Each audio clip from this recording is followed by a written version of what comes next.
گاری دی او تنقصهم یا ان کا کوئی نقص بیان کیا او احد منہم کسی ایک کا بھی نقص فلیس علی السنہ حمیدی جو محدث ہیں بیان کر رہے صحیح بخاری کی پہلی روایت بیان کرنے والے بیان کرتی ہے جس نے گالی دی کوئی نقص بیان کیا اس کی زندگی سنت کے مطابق نہیں ہے۔ اور دوسری بات امام احمد رحمہ اللہ تعالی کہا کرتے تھے اذا رأيت رجلا يذكر اصحاب رسول اللہ بالسوء فاتهمه على الاسلام، جو کسی صحابی کے بارے میں کوئی بری بات کہے فاتهمه على الاسلام، اس کا اسلام تہمت والا ہے، وہ اسلام ٹھیک نہیں ہے۔ اور ابو زرع رحمہ اللہ تعالی کہا کرتے تھے اذا رأيت الرجل، جس کو 7 لاکھ حدیثیں یاد تھی، اذا رأيت الرجل ينتقص احدا من اصحاب رسول اللہ، اگر تم دیکھو کہ کوئی کسی صحابی کی شان میں گستاخی کر رہا ہے فاعلم انه زندیق، تو سمجھ لینا یہ زندیق ہے۔ وذلك، کیوں؟ ان الرسول حق، کیونکہ اللہ کے رسول حق ہیں، والقرآن حق، قرآن بھی حق ہے۔ وَإِنَّمَا أَدَّى إِلَيْنَا هَذَا الْقُرْآنَ وَالسُّنَّةِ، یہ قرآن اور یہ حدیث صحابہ نے ہم تک پہنچائی ہے۔ وَالسُّنَّةِ أَصْحَابُ رَسُولِ اللَّهِ وَإِنَّمَا يُرِيدُونَ أَن يَجْرَحُوا شُهُودَنَا لِيُبْطِلُوا الْكِتَابَ وَالسُّنَّةِ، صحابہ پہ طعن کرنے والا اصل میں قرآن اور حدیث کو مٹانا چاہتا ہے، کیونکہ وہی تو گواہ ہے، گواہی کے بغیر تو کوئی چیز ثابت نہیں ہوتی۔ ان گواہوں پہ جرا کرنا یہ حقیقت میں قرآن اور حدیث پہ جرا کرنا ہے۔ اور سرخسی نے تو کتنی بڑی بات کہہ دی، فمن طعن فیہم، جو صحابہ پہ طعن و تشریح کرتا ہے فہو ملحد، یہ ملحدین کا طریقہ ہے، منابذ للاسلام، یہ اسلام مخالف لوگوں کی بات ہے۔ دواؤہ السیف، اگر وہ باز نہ آئیں تو ان کا علاج تلوار ہے، ان لم یتوب، اگر وہ توبہ نہ کرے۔ آج کی ہماری مجلس کی آخری بات سیدنا حسین رضی اللہ تعالی عنہ، اللہ عز و جلال نے اپنے پیغمبر کے ذریعے امت کو یہ بات سمجھا دی ہے کہ یہ وہ ہستی ہیں جو جنت کے شہزادے ہیں۔ ہمارا ایمان ہونا چاہیے یہ جنتی شہزادے ہیں، ہمارا ایمان ہونا چاہیے یہ اللہ کے رسول کے پھول ہیں، ہمارا ایمان ہے کہ ان کی محبت بھی ہمارے ایمان کا حصہ ہے۔ ہمارا ایمان ہونا چاہیے کہ جتنا بڑا انسان ہوتا ہے اس کو اتنی مصیبتیں آتی ہیں۔ اگر سیدنا حسین شہید ہوئے تو ان کے والد سیدنا علی بھی تو شہید ہوئے، اگر سیدنا حسین شہید ہوئے تو سیدنا حسن رضی اللہ تعالی عنہما وہ بھی تو شہید ہوئے، سیدنا حمزہ رضی اللہ تعالی عنہ بھی تو شہید ہوئے، سیدنا عثمان رضی اللہ تعالی عنہ بھی تو شہید ہوئے، اور سیدنا عمر رضی اللہ تعالی عنہ بھی شہید ہوئے۔ اور اگر روایت کو دیکھا جائے تو اللہ کے رسول بھی شہید ہوئے۔ کیسے؟ فرمایا جب آپ آخری وقت میں صحابہ کو کہہ رہے تھے ما زالت، وہ جو یہودیہ عورت نے کھانے میں زہر ملایا تھا اب وہ میری شارک کو کاٹ رہا ہے۔ اس روایت کی روشنی میں علماء محدثین کہتے ہیں کہ اللہ کے رسول کی یہ جو حدیث ہے اس کی روشنی میں آپ بھی شہید ہیں۔ آپ صلی اللہ علیہ وآلہ وسلم سے لے کے سیدنا حسین رضی اللہ تعالی عنہ تک یہ شہادت کا سلسلہ ہے۔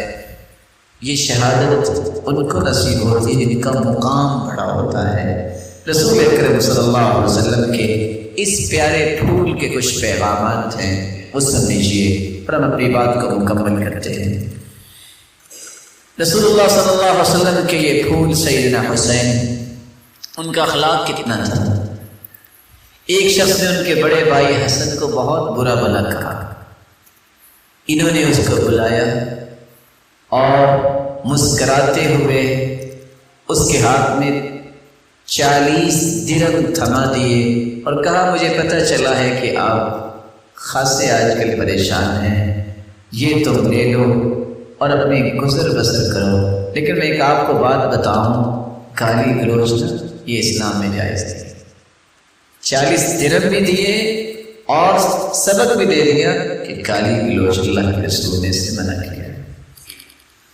خادم شوربے کا پیالہ لے کر جا رہا تھا تو ان کے کپڑوں پہ گر گیا، ابھی انہوں نے کچھ کہا نہیں، خادم کہتا ہے وَالْكَاظِمِينَ الْغَيْظَ، غصے کو پی جانے والے، کہتے ہیں میں نے غصہ نہیں کیا، کہتے ہیں وَالْعَافِينَ عَنِ النَّاسِ، کہتے ہیں جاؤ میں نے معاف بھی کیا، پھر وہ پڑھتا ہے وَاللَّهُ يُحِبُّ الْمُحْسِنِينَ، کہتے ہیں جاؤ میں تمہیں آزاد کرتا ہوں۔ قرآن کی آیت کو پریکٹیکل پیش کرنے والے تھے سیدنا حسین، آج اس سے محبت کرنے والوں کا یہی انداز ہونا چاہیے۔ تواضع اور عزت و انکساری کی حالت یہ تھی کہ جب پتہ چلا کہ ان کے بارے میں کسی نے کوئی بات کی ہے، سیدنا حسن بصری نے بھی کی تھی، ان سے پہلے سیدنا حسین نے کیا کہ ایک کھجوروں کا ٹوکرا لیا اور اس کے گھر چلے گئے اور کہتے ہیں یہ میری طرف سے تحفہ ہے۔ پوچھا تحفہ کس لیے؟ کہا تم نے مجھے نیکیاں دی تو میں کچھ بدلہ تو دوں گا نہیں، جب تو نے مجھے گالیاں دی تو مجھے نیکیاں دی ہیں، تو جب نیکیاں دینے والا جو ہے مجھ پہ سخاوت کر رہا ہے تو مجھے بھی تو کچھ بدلہ دینا ہی چاہیے نا۔ اطاعت اللہ کے رسول کی کس طرح تھی سیدنا حسین کی، میدان عرفات سے لے کر پیدل مزدلفہ سے منا، اور جب تک کنکریاں مارنے تک بلند آواز سے لبیک کہتے آ رہے۔ کسی نے کہا کہ اتنا آپ کہہ رہے ہیں آپ تھک جائیں گے اور آپ کا گلا خراب ہو جائے گا، تو مسکرا کے کہتے ہیں میرے والد نے مجھے کہا تھا کہ اللہ کے رسول کو میں نے اسی انداز سے ہی حج کرتے دیکھا تھا۔ تو اللہ کے رسول کی اطاعت کی ان کی حالت تھی کہ اتنے لمبے سفر میں کوئی پرواہ نہیں کی۔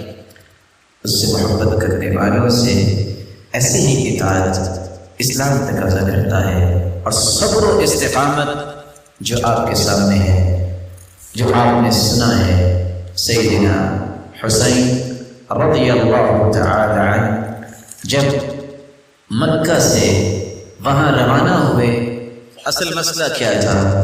میں اختصار سے آپ کے سامنے ایک حقیقی پکچر رکھوں۔ امام ابن تیمیہ رحمۃ اللہ علیہ وہ واحد ہستی ہیں جن نے تمام روایات کو جمع کر کے استقصاء کیا ہے کہ اصل حالات اور واقعات کے تھے۔ سب سے پہلا نقطہ، رسول اللہ صلی اللہ علیہ وآلہ وسلم کے اس پیارے پھول کو عراقیوں نے خط لکھے، اور خط میں یہ کہا امیتت السنہ واحیت البدع، سنت ختم ہو گئی ہے، بدعات عام ہو گئی ہیں، اور جب تک آپ نہیں آتے یہ کام ٹھیک نہیں ہوگا، اور ایک صندوق بھر کے خطوں کا بھیجا۔ نتیجتاً سیدنا حسین رضی اللہ تعالیٰ عنہ وہاں مکہ سے ہی حج کے بعد کوفہ کی طرف روانہ ہوئے۔ عبداللہ ابن عمر رضی اللہ تعالیٰ عنہ کہنے لگے آپ نہ جائیے، یہ وہی ظالم ہے جنہوں نے آپ کے والد کو شہید کیا۔ عبداللہ بن عباس نے فرمایا آپ نہ جائیے۔ ابو بکر بن عبد الرحمن بن حارث بن ہشام نے فرمایا آپ نہ جائیے، یہ وہی ظالم ہے جنہوں نے آپ کے والد کو شہید کیا۔ اور حتیٰ کہ جب وہ جانے لگے تو یہ بھی کہا صحابہ نے استودعک اللہ من قتیل، ہم اس وقت بہت پریشان ہیں، ہم اللہ کی سپرد کرتے ہیں، اللہ کی امانت میں آپ کو بھیجتے ہیں۔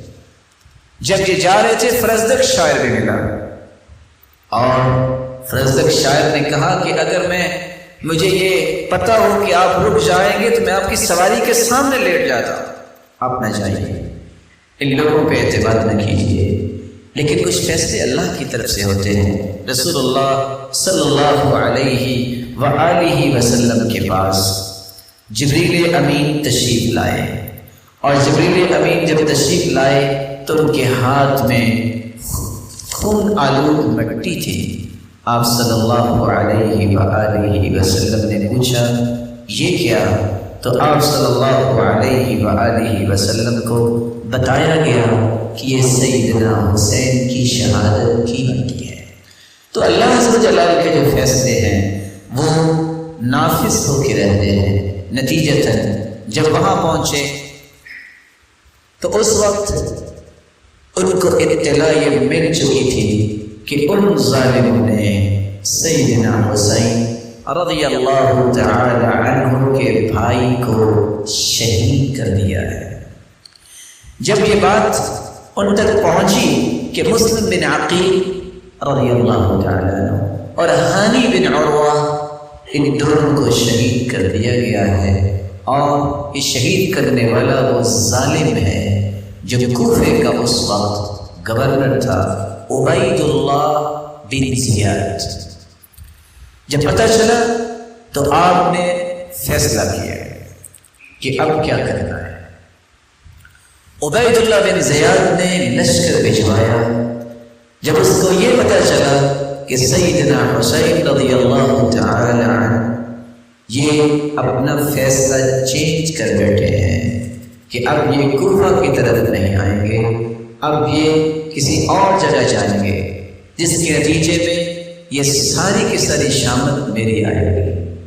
اور وہ سیدنا حسین رضی اللہ تعالی عنہ نے فیصلہ کیا تبدیل کیا تھا؟ 3 فیصلے تھے۔ پہلا فیصلہ، مجھے اپنے وطن واپس جانا ہے، یا او الذهاب الى الثغر، یا میں کسی جہاد کے لیے کسی سرحد پہ جاؤں گا، او اتیان یزید لمبایعته، یا میں یزید کے پاس جاؤں گا اور اس کی بیعت کرنے کے لیے۔ یہ وہ خطہ تھا جو عبید اللہ بن زیاد ظالم کو پسند نہیں تھا۔ اگر ایسا ہو گیا اس کا مطلب ہے کہ میری گردن سب سے پہلے اڑائی جائے گی۔ نتیجتاً اس نے وہاں سیدنا حسین رضی اللہ تعالی عنہ اور ان کے ساتھیوں کو شہید کیا۔ جو یہ خبر پہنچی یزید کے پاس تو سب سے پہلے انہوں نے کیا کہا؟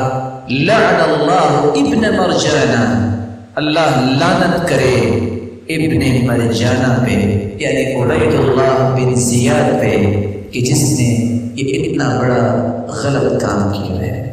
اور ان کے گھر سے رونے کی آوازیں شروع ہوئی، اور پھر سیدنا حسین رضی اللہ تعالی عنہ کے جو بھائی ہیں وہ بیان کرتے ہیں کہ انہوں نے ہمیں اپنے گھر میں جگہ دی اور انہوں نے ہمیں مدینے تک پہنچایا۔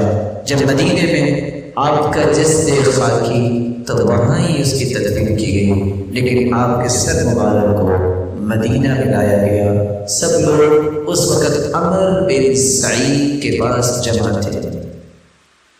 جب یہ خبر پہنچی قدم برأس الحسین رضی اللہ تعالی عنہ، تو اس وقت تمام گھروں کی عورتوں تک یہ بات پہنچی، تو سیدنا حسین رضی اللہ تعالی عنہ کی اس شہادت پر سب غمزدہ تھے۔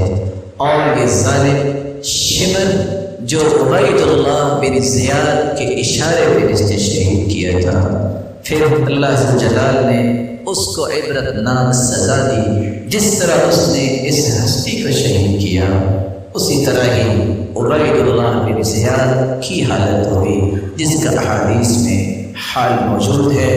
اللہ ذو جلال جنت الفردوس میں جمع فرمائے، اور اللہ ذو جلال ان کے اچھے اوصاف کو اختیار کرنے کی توفیق عطا فرمائے۔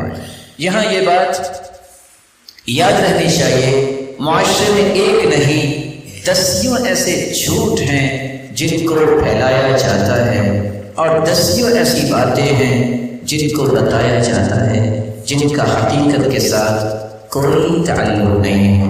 یہاں میں 2 حدیث صحیح بخاری کی پیش کر کے بات کو مکمل کرتا ہوں۔ آپ صلی اللہ علیہ وسلم نے فرمایا، اول جیش من امتی یرکبون البحر، میری امت کے لوگ جو پہلا لشکر ہوگا جو سمندر میں سواری کرے گا، فقد اوجبوا، ان پہ جنت واجب ہے۔ وَأَوَّلُ جَيْشٍ مِّنْ أُمَّتِي يَغْزُونَ قَيْصَرَ مَغْفُورٌ لَهُ، اور سب سے پہلا لشکر جو میری امت میں سے وہ قیصر کے ساتھ، رومیوں کے ساتھ جنگ کرے گا، مغفور لہم، ان کو اللہ نے بخش دیا ہے۔ یہ آپ نے اس وقت ہی نوید سنا دی تھی۔ سب سے پہلے سمندری بحری بیڑا یہ سیدنا معاویہ رضی اللہ تعالیٰ عنہ نے اس کی سرپرستی کی تھی۔ یہ صحیح الجامع کی روایت ہے 2561، سلسلہ صحیحہ 173۔ اور صحیح بخاری کی روایت ہے ام حرام بنت ملحان رضی اللہ تعالی عنہ روایت کرتی ہیں، صحیح بخاری 2924 اور سلسلہ صحیحہ 268 اور صحیح ابی داؤد 2512۔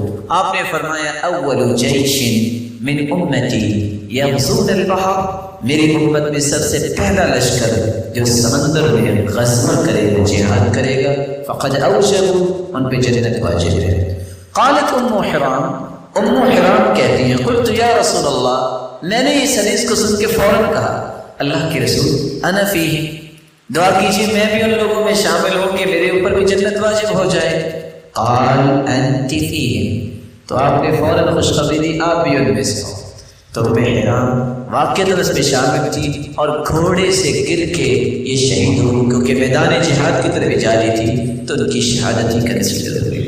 ثم قال النبی صلی اللہ علیہ وسلم، پھر اللہ کے رسول صلی اللہ علیہ وسلم نے فرمایا اول جیش من امتی یغزون مدینہ قیصر، سب سے پہلا لشکر جو میری امت میں سے مدینہ قیصر نامی شہر پہ غزوہ کرے گا رومیوں کے ساتھ، مغفور لہم، ان سب کو اللہ تعالیٰ نے بخش دیا ہے۔ فقلت انا فیہم یا رسول اللہ، قال لا، تو ام حرام نے کہا کہ میں ان میں سے ہوں گی، قال لا، فرمایا نہیں، کیونکہ پہلے شہید ہوگی معاویہ رضی اللہ تعالیٰ عنہ کے ساتھ۔ اس روایت کو صحیح بخاری کی آپ نے سنی اور سلسلہ صحیحہ کی، اس کی شرح ہے فتح الباری۔ فتح الباری کی شرح میں محلب کا قول لے کے آئے ہیں ابن حجر، فتح الباری کی حدیث نمبر 2924 کے تحت لکھتے ہیں فی ھذا الحدیث منقبۃ لمعاویہ، یہ حدیث میں فضیلت ہے سیدنا معاویہ رضی اللہ تعالی عنہ کی، لأنہ اول من غزا البحر، جس نے سب سے پہلے سمندر میں جہاد کیا اور بحری بیڑا بنایا، ومنقبۃ لوالدہ، اور اس میں فضیلت ہے اس کے بیٹے یزید کی، لأنہ اول من غزا مدینہ قیصر، وہی سربراہ تھے جب قیصر کے ساتھ مسلمانوں نے جنگ کی ہے۔ قال ابن حجر اسقلانی رحمۃ اللہ علیہ ساتھ لکھتے ہیں وَكَانَ غَزْوَةُ يَزِيدَ الْمَذْكُورَةُ فِي سَنَةِ 52 من الہجرہ، یہ غزوہ 52 ہجری میں ہوا ہے، اور رسول اللہ صلی اللہ علیہ وآلہ وسلم کے وہ پیارے پھول سیدنا حسین رضی اللہ تعالی عنہ یہ 61 میں شہید ہوئے ہیں۔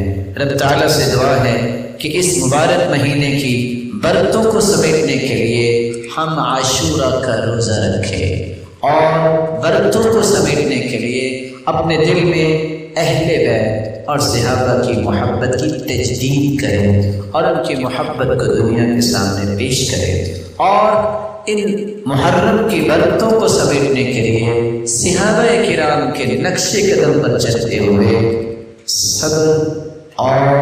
صبر کرنا اور صبر پر لوگوں کو تیار کرنے کے اس پہلو کو غالب کریں، اور اللہ سے دعا ہے اللہ قیامت کے دن ہمیں جنت الفردوس میں اپنے محبوب اور اس کے ساتھیوں کا ساتھ نصیب فرمائے، اور وہ اسباب جو سیدنا علی رضی اللہ تعالی عنہ، سیدنا حسین اور فاطمہ اور حسن رضی اللہ تعالی عنہم و ارضاہم کی زندگیوں سے ہمیں ملتے ہیں، ان کو اختیار کرنے کی توفیق عطا فرمائے۔ وآخر دعوانا الحمدللہ رب العالمین۔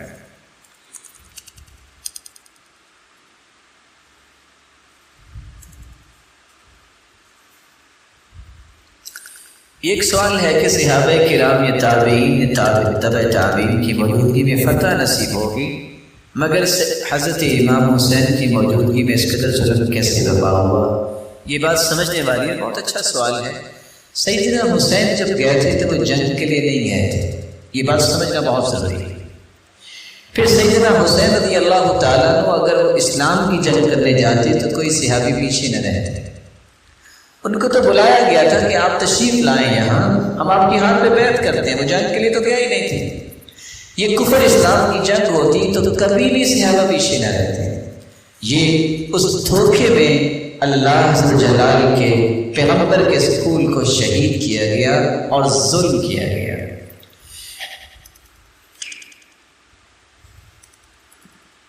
جو شخص خواب میں نبی یا صحابہ کرام کو دیکھے، اس کے بارے میں شریعت میں کوئی خوشخبری ہے، یاد رکھیے گا کہ اللہ کے رسول کو خواب میں دیکھنے کی 3 شرطیں ہیں۔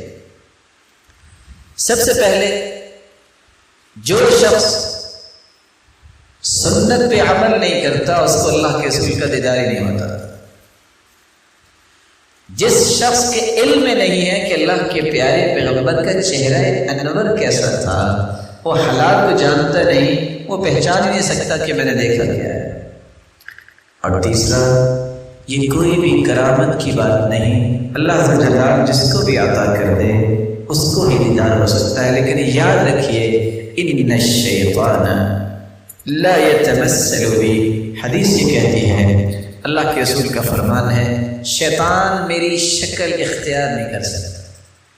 جس کو نظر آئیں گے اللہ کے رسول، وہ اصلی شکل نظر آئیں گے، اور یہ وہی بتا سکتا ہے جس نے احادیث پڑھی ہیں کہ آپ کے بال مبارک کیسے تھے، آپ کا چہرہ انور کیسا تھا، آپ کا کندھے مبارک کیسا تھا۔ دوسرا، اس کے بارے میں جو بھی بات کرے گا اس کے بارے میں یہ ذہن ہونا چاہیے کہ یہ صحیح خواب نہیں ہے۔ عبید اللہ بن زیاد کے بارے میں آپ نے سنا، اصل ظلم جس نے کیا تھا، نتیجتاً جس کے نتیجے میں آج امت اسلامیہ کتنی پریشان ہے، یہ اس ظالم کا ظلم تھا، یہ اس کا ہی نشہ تھا کہ جس نے شمر کو بھجوا کے یہ کام کروایا، اور عبید اللہ بن زیاد ہی تھے، وہی ظالم تھا جس نے ہانی بن عروہ اور مسلم بن عقیل کو سیدنا حسین سے پہلے شہید کروایا تھا۔ اور ہوا یہ، وہ بھی دھوکہ ہوا۔ دھوکہ کیسے ہوا؟ رات کی تاریکی میں اطلاع تھی کہ سیدنا حسین نے آنا ہے رضی اللہ عنہ وارضاہ، اور یہ ظالم رات کی تاریکی میں پہنچا، لوگوں نے سمجھا کہ سیدنا حسین آ گئے، وہ سب آگے بڑھ کے بیعت کرنے لگے، اور اس کو یہ پتہ چل گیا کہ اس وقت مسلم بن عقیل رضی اللہ تعالیٰ عنہ وہ ہانی بن عروہ کے گھر میں ہے، تو وہاں بھی لوگ تیار تھے ان سے لڑائی کرنے کے لیے، لیکن جن کے گھروں میں موجود تھے ان کے گھروں کے جتنے ذمہ داران تھے اس نے قیدی کر لیے تھے، تو دھوکے کے ساتھ ہی ان کو شہید کیا، اور دھوکے کے ساتھ ہی سیدنا حسین رضی اللہ تعالیٰ عنہ کو اس ظالم نے شہید کیا۔ اور نتیجتاً ایسا ہی ہوا کہ جب اس نے یہ ظلم کیا اور آپ کا سر مبارک جو ہے سیدنا حسین کا وہ لے کے آئے، تو اس وقت اس نے چھڑی کے ساتھ یہ نشانیاں بنائی کہ اچھا یہ تھا اور یہ تھا، اور اس کے ساتھ بھی ایسا ہی ہوا۔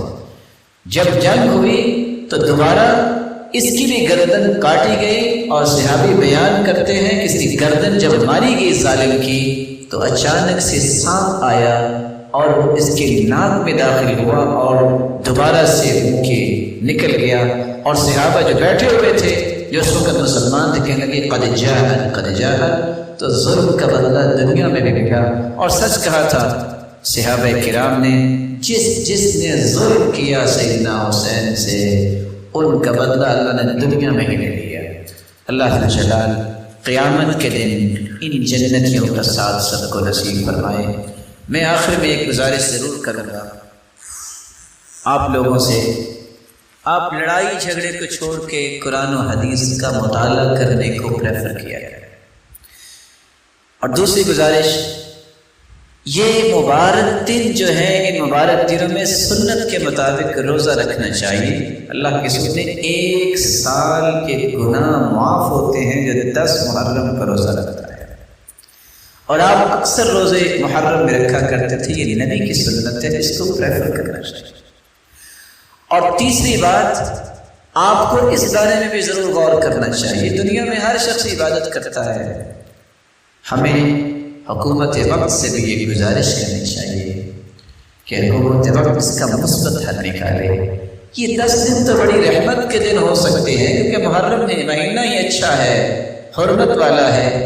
ہماری فوج ہو، ہمارے پولیس کے افسران ہوں، اللہ تعالیٰ سب کی حفاظت فرمائے، کس پریشانی کے عالم میں ہوتے ہیں، اس پریشانی کو دور کرنا چاہیے۔ ایسی کیفیت نہیں ہونی چاہیے اس وطن عزیز کے اندر جیسے جنگ کا ماحول بنا ہوتا ہے۔ یہ رویہ بالکل درست نہیں ہے۔ بازار ہوں اور اس طرح کتنے تاجر برادری کا نقصان ہوتا ہے۔ اگر کسی کا کوئی مسئلہ ہے، وہ غم ہے، تو جس طرح مسلمان مسجدوں میں عبادت کرتے ہیں، عیسائی اپنے گرجوں میں بیٹھ کے عبادت کرتے ہیں، تو یہ محدود ہونا چاہیے سلسلہ۔ بیمار کتنے پریشان ہوتے ہیں، تاجر کتنے پریشان ہوتے ہیں، اور سب سے بڑی جو دشمن کے مقابلے کے دن رات بیچارے کھڑے ہیں فوج کے لوگ، ان بیچاروں کی پریشانی بنی ہوتی ہے کہ وہ اپنے ملک میں اس طرح ڈیوٹی دے رہے ہیں اور دشمن پہ کیا نظر رکھیں گے، ان کی ڈبل مشقت ہوتی ہے۔ تو ہمیں ان کے قدم کے ساتھ قدم ملانا چاہیے، ان کو مضبوط کرنا چاہیے، نہ کہ ان کو دیگر پریشانیوں میں کھینچنا چاہیے۔ اللہ عز و جلال اس وطن کی حفاظت فرمائے اور اس وطن کے واسیوں کو امن و امان نصیب فرمائے، اور اللہ عز و جلال ہر دشمن کو نیست و نابود فرمائے جو اس وطن عزیز کی طرف میلی آنکھ سے دیکھتا ہے، اور محافظین کی بھی اللہ حفاظت فرمائے۔ السلام علیکم ورحمۃ اللہ۔